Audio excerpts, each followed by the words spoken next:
Greg Jackson, welcome. The founder of Octopus Energy, an extraordinary company, revenues of 9 billion plus, been going for a little bit less than a decade, 11,000 employees, tens of millions of customers in Britain, one of the great disruptor companies which has redefined how we look at energy, how we use energy, but mostly how we use imagination and a great business sense and entrepreneurial sense to make a company have a dramatic effect on a topic which is so important to all us: energy, green energy, and what happens in the future.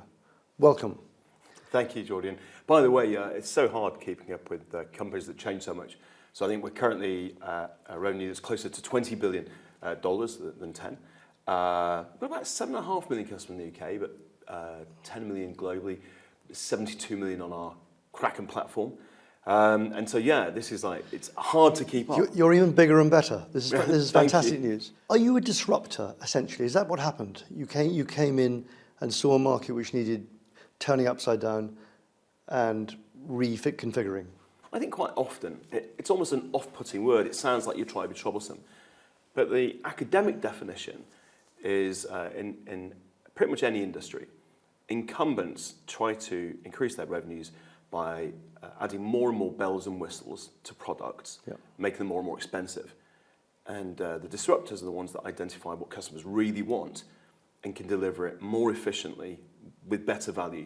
What we have done is identified that there was so much bloat and waste in energy, and by using technology to address that, you could dramatically reduce the cost, whilst, by the way, at the same time, improving service. And give me an example of the sort of savings which people have found through that shortcut of technology, making it better value. The very start point was really simple.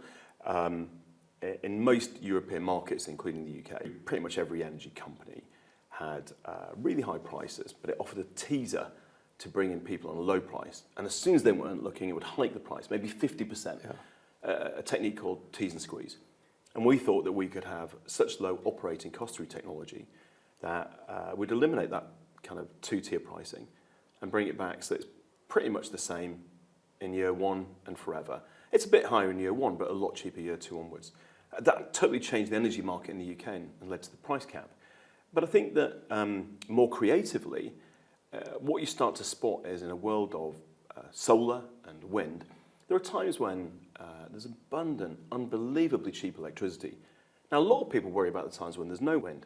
But if we look at the good times first, we've been able to give people free electricity to run their washing machines and do their cooking and baking on windy, sunny days. Millions of customers have signed up for these programs. And by the way, if you've got an electric car, we can give them driving that's 6 times cheaper than petrol.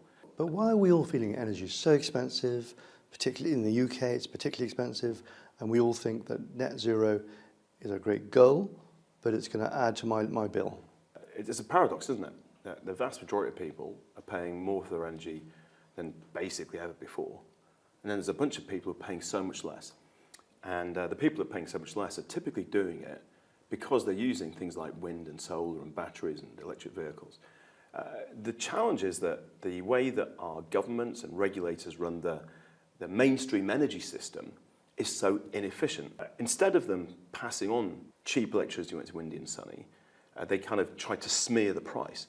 And what that means is it's always expensive. No one's getting the benefit unless they're using the kind of super smart tariffs and technologies I talk about. You've joined this government's cabinet office as a non-executive director. I hope there's going to be some conflict there. You're going to be stirring things up. I've got to say, in energy, I've spent the last year disagreeing with the government, and they didn't listen to me. So, take us through what happened. Ultimately, the wholesale electricity market is brutally inefficient.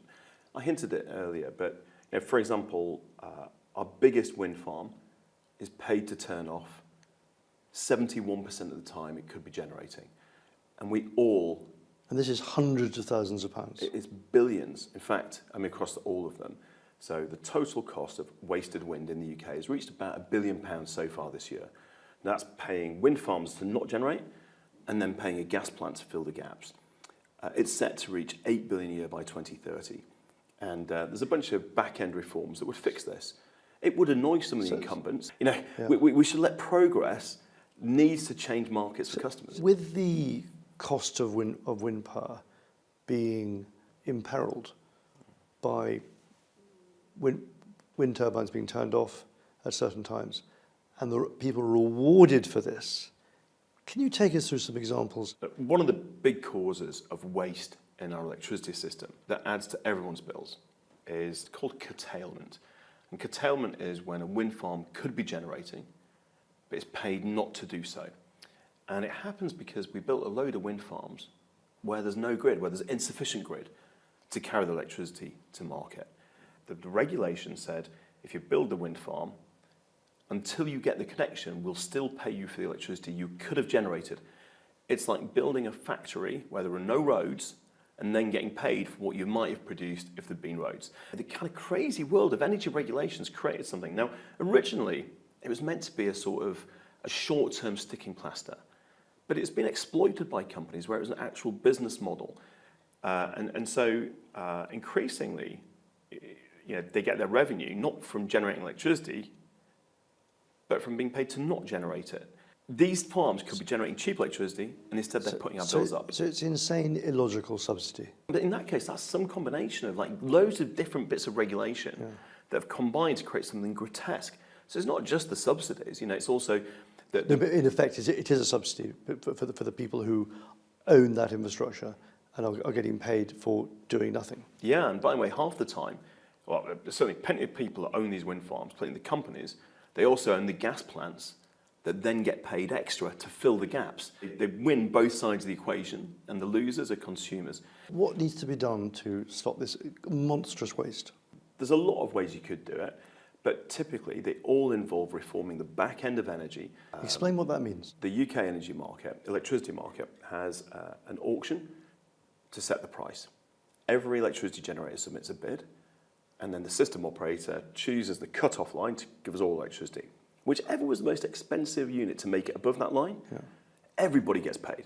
So you might have bid £5 to generate electricity, but if someone made it through the auction at 25, you'll get 25. So first of all, there's vast waste there.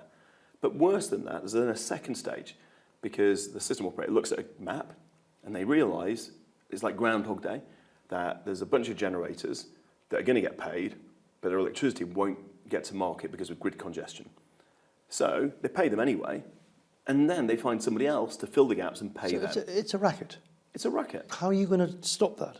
Yeah, because you're now part of the problem. You're in government in this role, and if in 2 years go by and it doesn't get better, people are going to say, Greg, listen, you've done this for your own company. Can't you do this for the country? The role I have in government specifically doesn't include energy because that would be a conflict and people would rightly worry about it. What I can do is, a lot of what we've done as a company is to combine the use of technology with efficient organisation to transform the way we deliver service and to be much more agile. Showing them what we've done and how we do it could enable public services to be delivered, better public services, without putting taxes up. Now, you've talked that we're going to get to a point where energy bills will be free. Will that really happen? So I don't think energy bills will be free, just to be clear. Yeah. But I think that, for example, we already build houses that we guarantee won't have energy bills for 10 years. And by the way, they may go on not having them. That's free. Yeah, it's free. I mean, that is the dream. If I was told I was going to have no electricity bills, no gas bills for 10 years, I mean, that is an idyll. Yeah, if you've got the kit, you can do it. And the way in which it works is, you've got solar panels, heat pump, battery, and a smart hot water heater. And basically, we can use the solar panels to fill your battery so that when it's sunny, you're getting free electricity going in the battery. And then we can sell the contents of that battery onto the grid when it's not sunny and electricity is expensive. We use the money earned from that to buy back electricity that you'll be using to heat your home when you've emptied your battery and in the seasons when there's not so much sun. And collectively across the year, that kind of balances. But the cost up front for building houses like this, the additional cost, pays for itself within the decade. To give us a timetable when this is actually going to happen and this is going to be the norm. I think we've already built 5,000 houses that have been, builders have built 5,000 houses that we've accredited. in the last couple of years since we launched this program. There's every chance we'll get to maybe 100,000 by 2030. You know, the more we can electrify, the more we can make the most of this really smart approach to grabbing the solar when it's available, using the batteries to maximize the value of that at other times, and optimizing it all to cut or even eliminate bills. You said recently you were still in favour of drilling for gas and oil. Is that still the case in the North Sea? And you know, you've been against the government ban on new licenses. Can you be in favour of drilling and a green energy revolution? Well, first of all, to be really clear, I don't know anything about oil. On gas, I think where I'm coming from is that currently we use a lot of gas in our electricity system, plus a lot of gas to heat our homes. And a lot of that gas is coming in the form of, it's called LNG, liquefied natural gas, shipped around the world. And the process of extracting, liquefying, transporting, and then regasifying that uses a lot of energy. And it just means that typically gas that's more local is cleaner. And so if we're going to be using the gas, I don't have a problem with using North Sea. But I'd rather we didn't use gas at all, which is why electrification is the most important thing. But if we can have cheap electrification, then we're going to electrify faster. That's electrify transport and heat. Do you think that it's the confidence in people doing this? At the moment, if you buy an electric car, you know, you have anxiety about whether you can be able to charge it. But on the whole now, you know, charging is ever more accessible. First of all, 2/3 of people in the UK can charge at home. Now, quite often people say to me, what about those people who can't charge? I'm like, no one can charge petrol at home. So for 2/3 of people, charging at home is not only dramatically more convenient than petrol stations, but it's up to 6 times cheaper per mile than driving a petrol car. It's a no-brainer. So when's the tipping point when we're going to say almost everyone's electric? So for a lot of people, the tipping point's already come. In fact, this year is really key, because this year is the first year in the UK when there have been wide availability of electric cars that are the same price as their petrol equivalents. And we've finally got a really vibrant second-hand market in electric cars. I think this year's the tipping point when, for the vast majority of people, particularly in charge at home, electric cars may well be the best alternative. When you were starting, you know, you left school early, and then you went back to learn, and then you went to Cambridge. Yeah. So that's clearly you're clever. Did you ever think you were always going to be creating something? You know, you came from your single mum, bringing up 3 kids. Was there a eureka moment? Well, an interesting thing about coming from, in my case, having a single mum, was the amount she worked. You know, she at one point studied by day, worked in a bar by evening, and then in her spare time, amazing she had any, she was campaigning for stuff she believed in.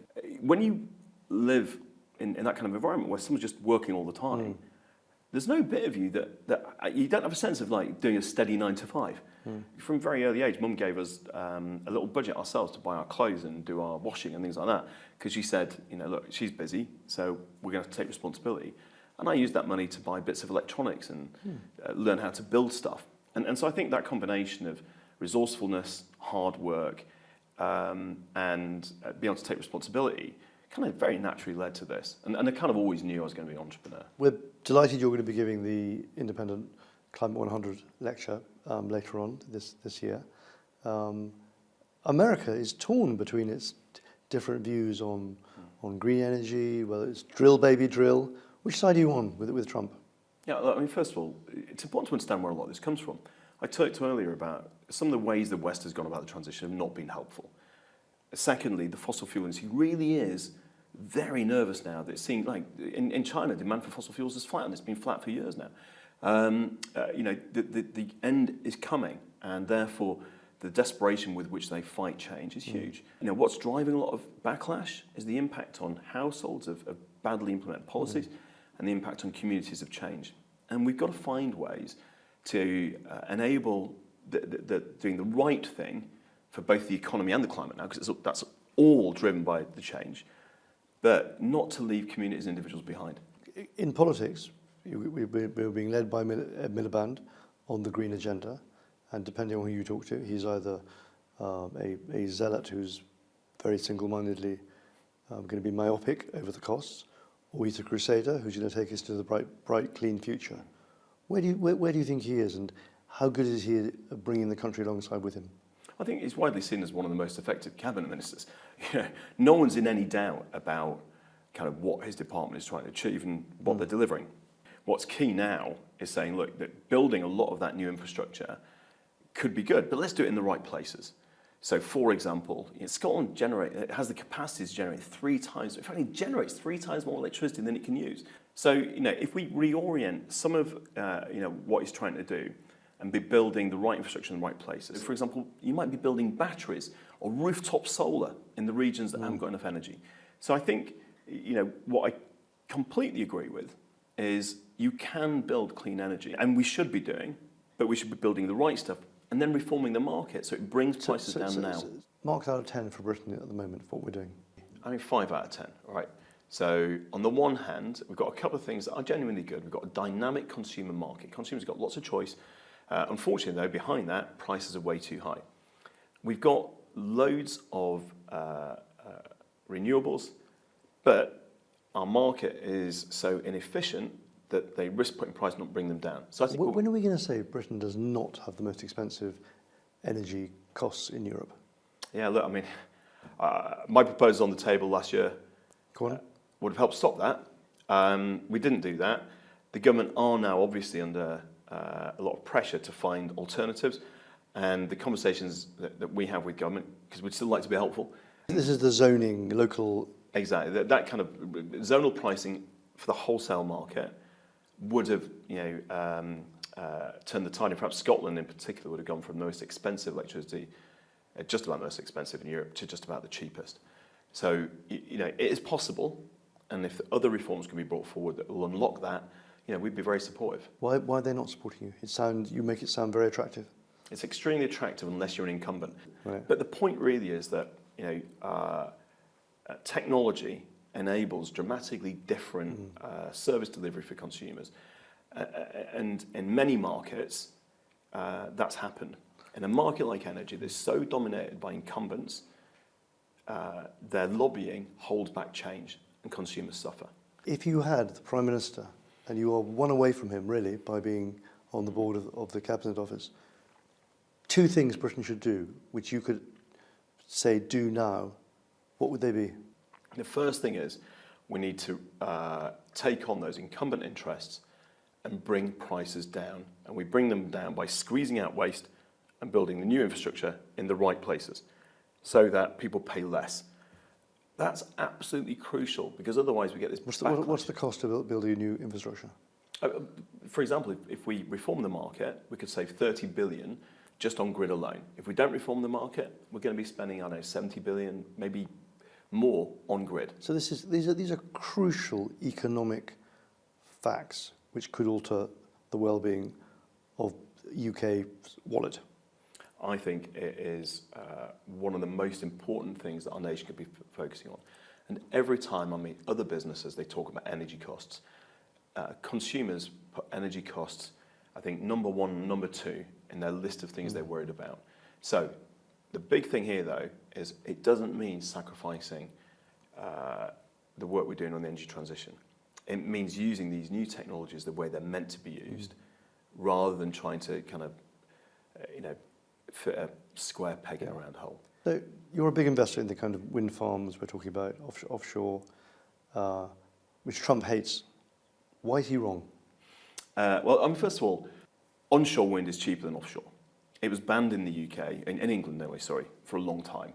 Crazy. It was among the cheapest electricity we could have, and it's naturally local. So if you've got onshore wind farms near you, you should get cheaper electricity. And if you don't want that, you could just choose not to have the wind farms. So I think onshore is genuinely something we just don't talk enough about. An argument for us not to lean into the green agenda was always where UK does more than most countries. And it all becomes irrelevant when you look at China and you look at India and the pollution they're putting out. Where do you stand on that sort of argument? Yeah, I was really cognizant of stories like so many British innovations, the jet engine and the jet aircraft. The UK led the world. It literally invented the jet engine. It invented the first jet airliners, or among the first. And in both cases, just as they're about to be valuable, we screwed up, we walked away and we abandoned them. In the case of clean energy, we did invest a lot. I mentioned earlier, in fact, we might have done too much of it when it was too expensive and not good enough. We pioneered the way. There are countries now that are absolutely capitalising on those early moves. You mentioned China just then, but even Spain and Portugal have got some of the cheapest electricity in the world because it's highly renewable. 74% of all the renewables being built in the world right now are being built in China. It's not because they're nice people, they may or may not be. It's because they know that cheap energy, secure energy, is key to their economic performance. And so, if we back away from it now, we're doing what we did with the jet engine and the jet airliner, and we're walking away just as it's becoming the key to competitiveness of the future. Finally, how worried are you about the concept of climate change? Do you wake up in the night and think the planet is going to be at risk, we're going to lose more forests, we're going to lose more species, we're going to see icebergs become almost extinct? What's your worry about it, and what's the solution? Is actually, it's not the things you talked about. And for example, icebergs melting, losing icebergs is unfortunate, but they melt and they rise sea levels. And rising sea levels is a real issue. Changing ocean currents is a sort of catastrophic potential for chaos. But what we see right now, wildfires on the outskirts of London, right? Who would have imagined that? I was in New York when wildfires just north of the border meant that even through American aircon systems, the room stank of burning. And the amazing thing was, no one talked about climate, even in energy conferences. But now it's a big topic. And do you think we are anywhere near trying to allay the fears which are widely held? As a species, we evolved to be extremely sensitive to short-term dangers and risks. Because after all, what looked like a tiger in the grass happened to be a tiger, you're better off running than waiting to find out. And so at the moment, a lot of people face short-term risks with cost of living and all the other uncertainties of life today. And that means that even though a lot of people are extremely aware of the risk of climate change, if they feel there's a trade-off between the cost of living and climate, cost of living wins, and they end up denying climate change. We've seen recent data on the extent to which that's happening. It's incumbent on politicians and business leaders who actually, if you actually care about this, to relentlessly drive down the cost of dealing with climate change so that citizens don't face that dilemma. Greig Jackson, thank you very, very much indeed. It's great to hear that your success has reached a 20 billion revenue with so many people benefiting from your imagination with how to run a business and your embracing of technology and your embracing of an idealism where we live in a cheaper, warmer, purer place. Thank you very much for coming on to The Independent. Thank you, Geordie. Thank you.